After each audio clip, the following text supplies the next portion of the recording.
Welcome to the world of tomorrow!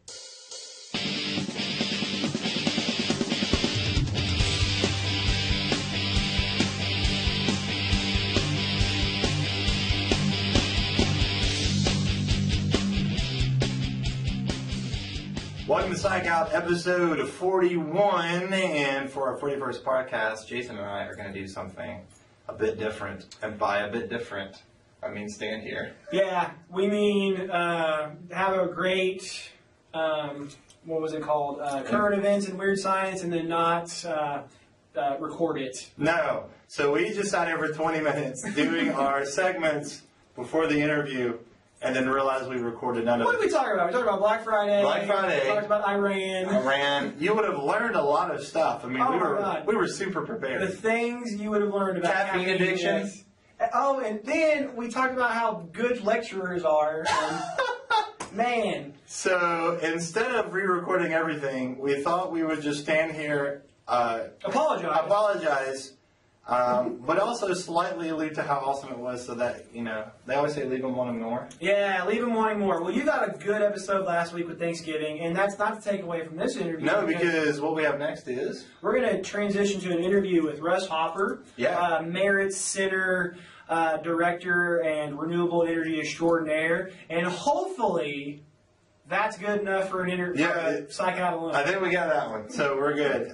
So thanks for listening. For those of you who do watch and listen regularly, please pass this to your friends. Please subscribe regularly, and do rate us on iTunes and YouTube so we can get the feedback and get the good press. Listen to us on YouTube, iTunes, and Podbean. So real quick, Jason, what are you doing for Thanksgiving? I'm going to go home to Aurora and have a turkey dinner with my extended family. And then also, I'm sure we'll hang out over the weekend sometime. I think we should, because I'm effectively grounded. Not my, actually, I thought What'd you do? my problem. No, we did a quick little trip to Columbia, Missouri to see my wife's sister, but it's that time where I'm like, man, I don't really want my wife to travel that much. It sounds like I'm so authoritative. Oh, yeah, no, well, she's pregnant. We're getting closer, and so we did a quick trip, and we're going to have, dinner with friends that are nearby. And certainly we'll try to hang out as well. Yeah. So I hope you guys have a great Thanksgiving. If you haven't listened to last week's podcast, it's all about the history of Thanksgiving. And this week we're going to talk about some awesome science stuff with Russ Hopper that sadly we just kept having to push off. So thanks for dealing with our technical difficulties. Yeah, and we'll be back with a fresh episode next week. Yay! So stick around for this awesome interview with Russell Hopper.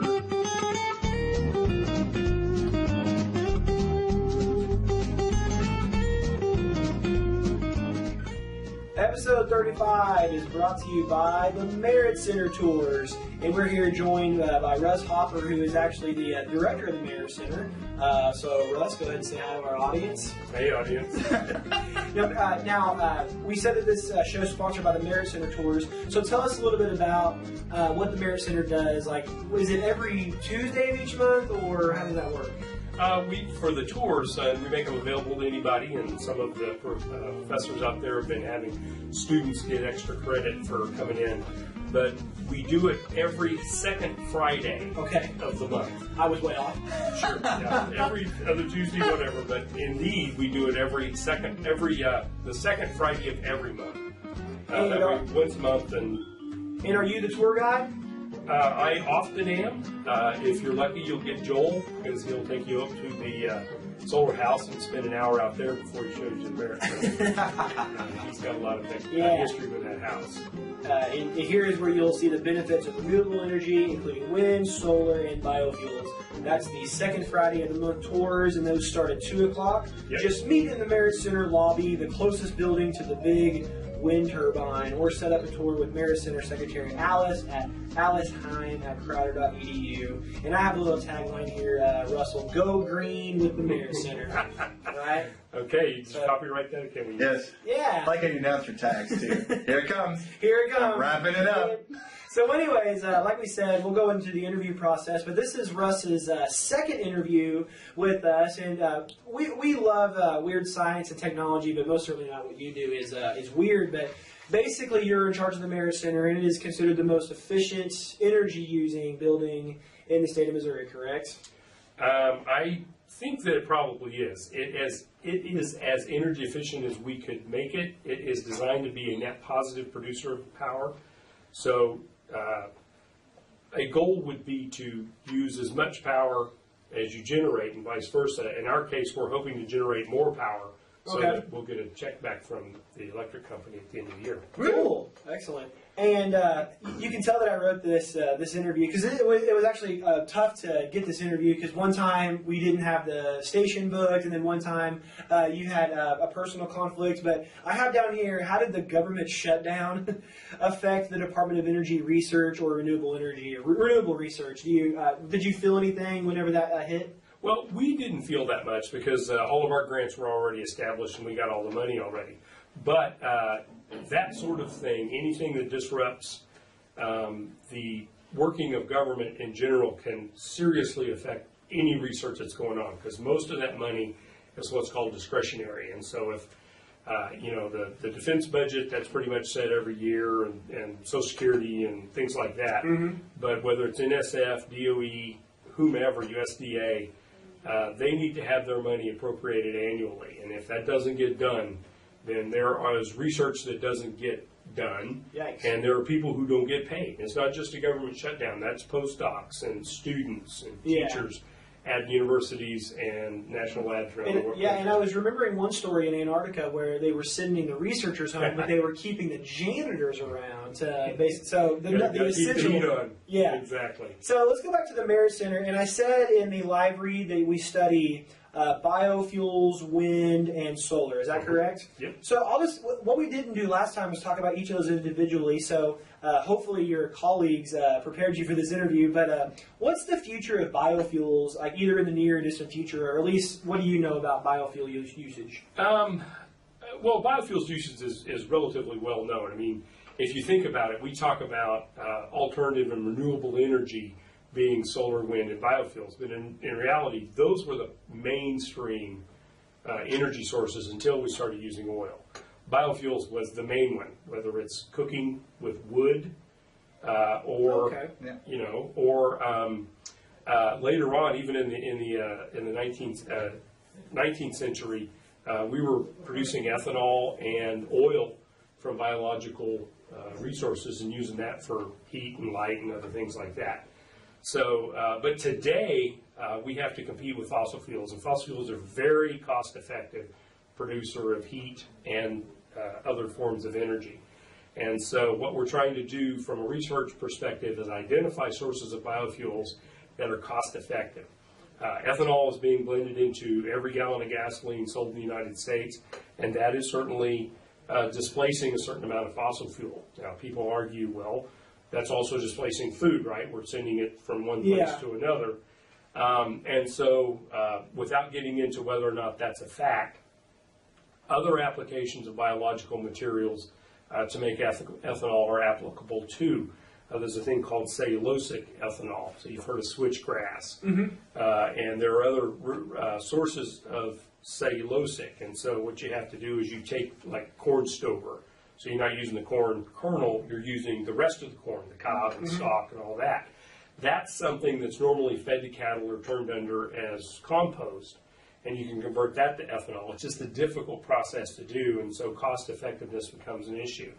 The last thing that people are looking at is the production of diesel using algae, and that's the big hot one these days. Mm-hmm. And so you're referring to algae fuel, right? Exactly. And so what you have to do is you grow algae, and it's a win-win. Algae is not used for anything else. It absorbs. Yeah, we don't eat it. We don't eat it. And in many cases, it's detrimental in the environment. So removing it from the environment, putting it into an industrial application, allowing it to absorb sunlight and CO2. Because if you put more CO2 into the growing of the algae, it'll grow faster and better. And up to 30% of the algae then is oil that you can use for diesel production. Now, the biggest problem they have right now is getting the oil out of the algae in a cost-effective manner. Mm-hmm. And they're looking at a number of different ways, but they have pretty much solved the production. There's a single throughput, not a single throughput, but a continuous throughput production technique that they're trying to use. So you put in fresh algae at the top, it grows and grows, absorbs sunlight through as it courses down through a manifold, and then when it gets to the bottom, it's plump and full of oil and ready to go, and you just have to figure out how to get it out of them. Yeah. You never hear manifold until you talk to a scientist. No, I didn't talk about that. But I've seen documentaries that, like, once we figure out a way to harness algae fuel, that's a game changer, right? There's a lot of energy Well, in algae, right? it's potentially that. The problem you have with most biological processes is they're only about 3 to 5% efficient in converting sunlight into valuable things. Silicon, which is how we use to capture sunlight for solar photovoltaics, is up to 20% efficient. So the light that falls on a solar panel, 20% of that can be converted to electricity. The photosynthetic effect that you get with plants and algae is only about 3 to 5% efficient. So it takes a lot of space or a lot of throughput in order to get to make a comparison, to get the same amount of energy. You would think you might need 1,000 acres of solar panels to produce enough electricity to power a city or something. You might need 10 times that much to grow enough algae to do a thing. So that becomes an issue there. When you're writing research papers, do you hate it when you have to spell out photovoltaic? I have a macro that causes that to happen. Speaking of which, Solindra, I mean, it's been a while, but it was in the news a couple years ago for being a failed solar company. Will solar, do you believe, will it be the first renewable open to the market? Well, solar's open right now. We bought the solar panels for the Merit Center off the open market. Okay. Same thing with wind. Solar, wind, biofuels are all available. I guess maybe more commercial, like your neighbor's using it, you're using it. So the thing that has to occur, and it's not going to be nationwide. It tends to be regional. Is a thing we call grid parity, and so the cost of producing a kilowatt of power varies around the country, depending on where you're at, taxes that are added to it, as well as other issues. And so power in upstate New York is not too expensive because they've got hydroelectric.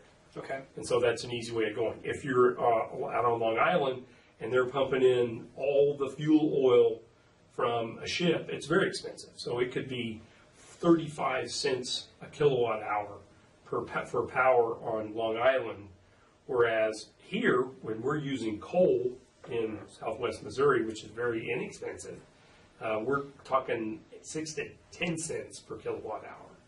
And so to compete with that, wind and solar, it's much more difficult.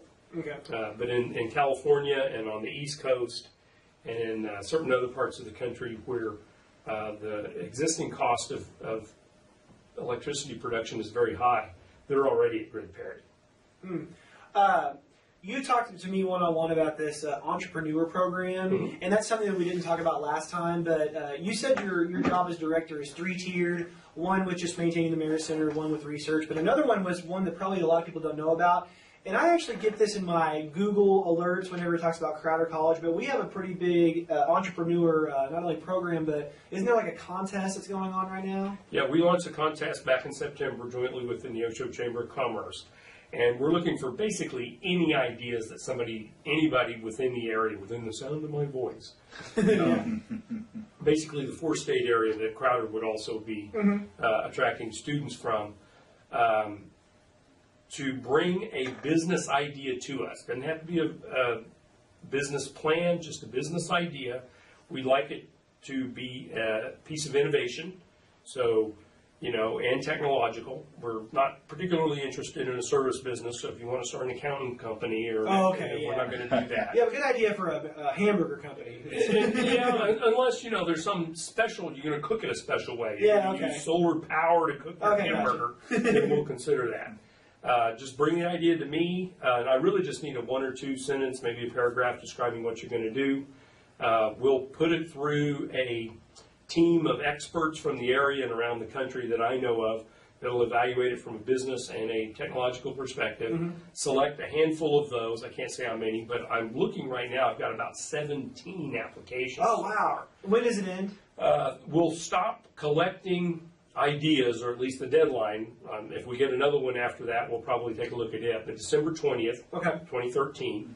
And then we'll go through the selection vetting process and notify everybody sometime probably in January, maybe very early February, and then work with those that have been selected to identify a weekend when they can come in and go through an entrepreneur boot camp. Yeah. Because the benefit here is not just do you have a good idea, we're going to help you vet it, we're going to help you determine if there's a market for it, and then at the end, we'll help you put together a 10 to 15 minute presentation that you can pitch to a pool of investors.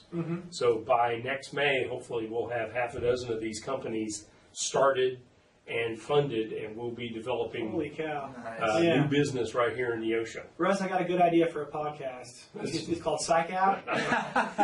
If we can run our mics off of solar or algae, I think that's about the only way. That's right. If there's technology involved, but and to be honest though, it doesn't have to be an energy related thing. And even though I said what I said about service, if it is an app or a computer program, a little piece of software, we'll take a look at that too, because that's technological. Interesting. Any thoughts on nuclear power and including disposal methods? Now, I'm kind of a nerd when it comes to nuclear waste disposal, but whenever people actually start doing the research, it's actually quite interesting, some of the ideas that people have. Some people talk about burying it under the seabed. Some people talk about sending it to the sun. So what do you think about nuclear power in general, and if it is such a good idea, how are we going to dispose of it in the future? Well, nuclear power's got to be a thing, a part of the solution. If global warming continues, we keep dumping CO2 into the atmosphere at the rate we have, we're going to be in trouble, if not in the near term, certainly in the long term. And so we're not going to displace a significant amount of fossil fuel simply with solar and wind. Biofuels a net carbon neutral system, so the best it can do is not get any worse, but it won't make anything any better. Yeah. So nuclear's got to definitely be a part of the equation. We invented it, and we're only 25% of our production. The issue right now, and it's relatively complicated. I've got some experience in it from my days in Los Alamos at the Department of Energy. Wow. The United States is for the last, since 3 Mile Island in 1978, but before that, we were stuck with a single nuclear reactor design. And that particular design was good for production of nuclear weapons as well as production of power. We need to get away from that. And the thing everybody's afraid of is that we're going to have all this enriched uranium and the byproducts of that being trucked around, trying to figure out how we're going to deal with it, where we're going to store it. That can be considered a weapon, right? So Certainly you can make dirty bomb with it. What most people don't realize from a storage perspective is that's not the biggest problem. The biggest producer of nuclear waste today is not the nuclear power industry. It's medical. And all the medical waste that's being generated, whether it's an MRI or it's in radiation therapy or radiation X-rays, all that's being stored on site at your local hospital. So you don't have to live next to 3 Mile Island to get your dose. Just drive by your local hospital. Oh, okay. So storage is an issue, and the thing is with the exception of the uranium, plutonium, those types, most of them are relatively short-lived. So you could put them in Yucca Mountain, or have local storage other than just in the hospital to do that. The solution, though, is to allow the nuclear reactor company, GE, Toshiba, whoever it is, to work with different types of reactor designs. There's a reactor design called a thorium reactor, which doesn't require any enriched material at all, and it burns so hot you can put all the other nasty stuff generated from our standard reactors into the pile, and it does a thing called transmutation. So it'll convert all that strontium-90 and things that are left over that are waste products that we would like to put into Yucca Mountain and convert it into non-radioactive material. So why is that not being used right now?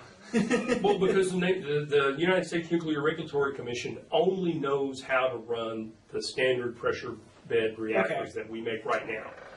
There were two companies around the world, one in the UK and one, ironically enough, in Japan, that was doing a thing called the nuclear fuel cycle.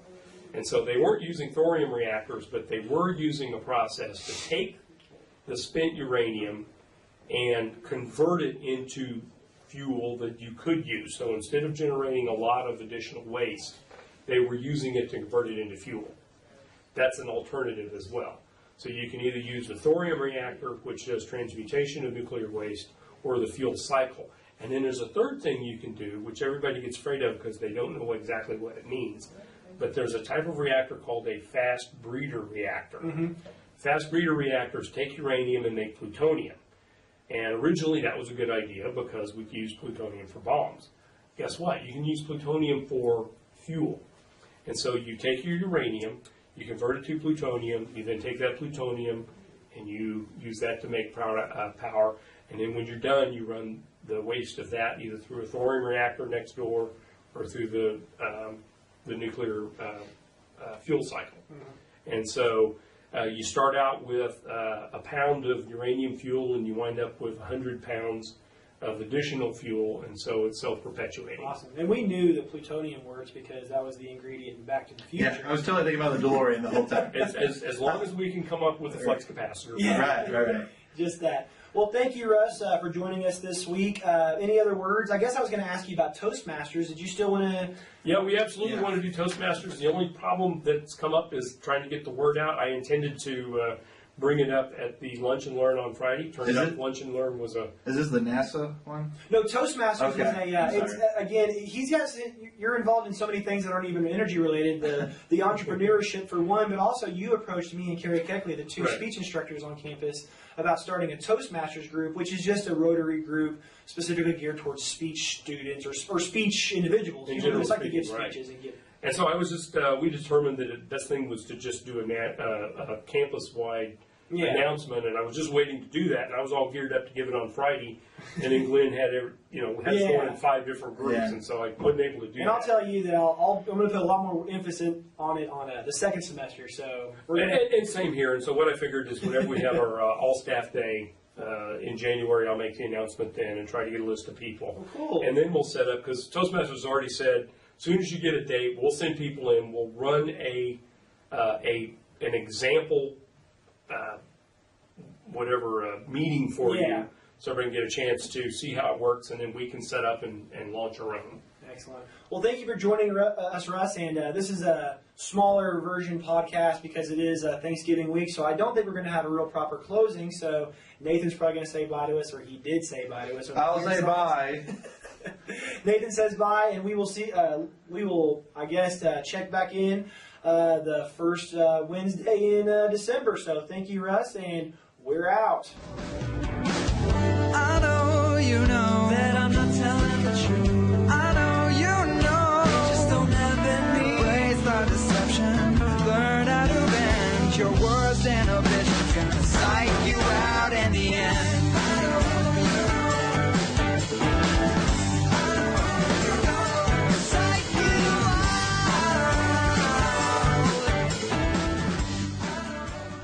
Bye. Peace out. Still not sure why we're standing. No. Why are we doing this? No, it's funny.